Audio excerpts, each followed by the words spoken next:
Всегда смотрел на стену и думал, да, вот за что я вот заслужил. Люди большие, люди маленькие, люди агрессивные, не агрессивные. Я ведь просто врач-ординатор, который за это зарплату не получает. Я 9 лет учился, платил контракт, оказал медицинскую помощь больному. Вот это их благодарность. Но честно, я даже, не знаю, не держу обиду на этих людей. 9 июля в нацгоспиталь поступил пациент с носовым кровотечением. Родственники больного в течение нескольких дней обращались в лучшие частные клиники города, где ему не смогли помочь. Врач-ординатор Баабек Сааранбеков оказал пациенту помощь и остановил кровотечение. При перевозе в палату у пациента кружилась голова. Когда врач попросил родственников не мешать и не пустил дальше, началась агрессия. Они накинулись на него, прижали к стенке и начали избивать. Их разнял медперсонал.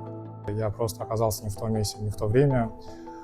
Родственники начали обвинять меня в произошедшем меня и накинулись на меня сначала. И после этого инцидента я, честно сказать, не собирался писать заявление.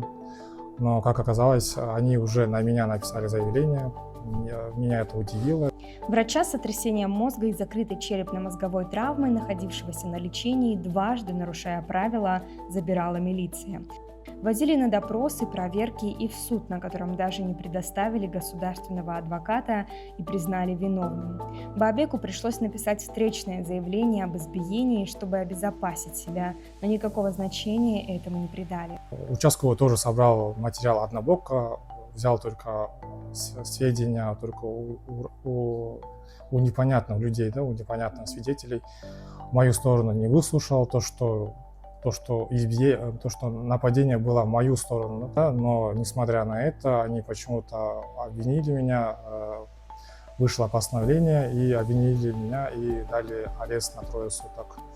И после этого без права, то есть даже не дали 10 дней на обжалование, взяли, повели меня и уже привели в спецприемник. Почему родственники пациента, которому помогли, написали заявление на врача, которого сами же избили, непонятно. Но в претензиях они указали якобы использование нецензурной брани. Все, кто являются свидетелями ситуации, отрицают обвинения в сторону врача и называют их ложными. Родственница спасенного пациента написала пост в социальных сетях с клеветой на ординатора, но позже удалила, когда в сети ей стали публично приписывать скандальный характер и родство с высокопоставленными чиновниками. Родственники были очень сильно возбуждены и поступили, и когда они подошли к нашему, лор-отделению, они были уже настроены весьма агрессивно. Мы даже не ожидали, что не он написал заявление, а сами, во-первых, побили, оклеветали его, то, что он, извините меня, нецензурно выражался, оскорблял. На самом деле мы его знаем, он очень доброжелательный, отзывчивый, внимательный к больным, вот такой. Все медицинское общество в потрясении от случившегося. Коллектив КГМА составил обращение, в котором указал на нарушение норм закона и нравственности обвиняемой стороной, а также на превышение должностных полномочий участковым инспектором.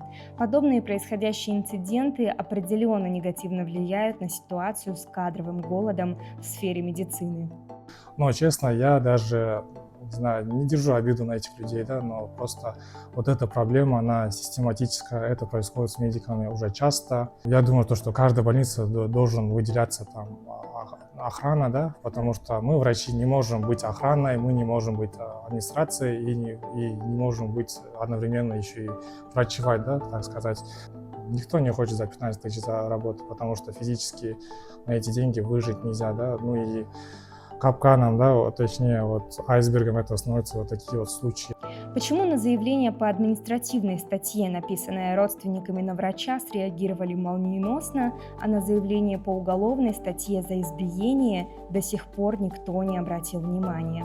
Почему Минздрав не дает комментарии, а главврач нацгоспиталя отказывается предоставлять записи видеонаблюдений, защищающие честь врача и доказывающие правду? Где комментарии других ответственных структур? Общественность ждет.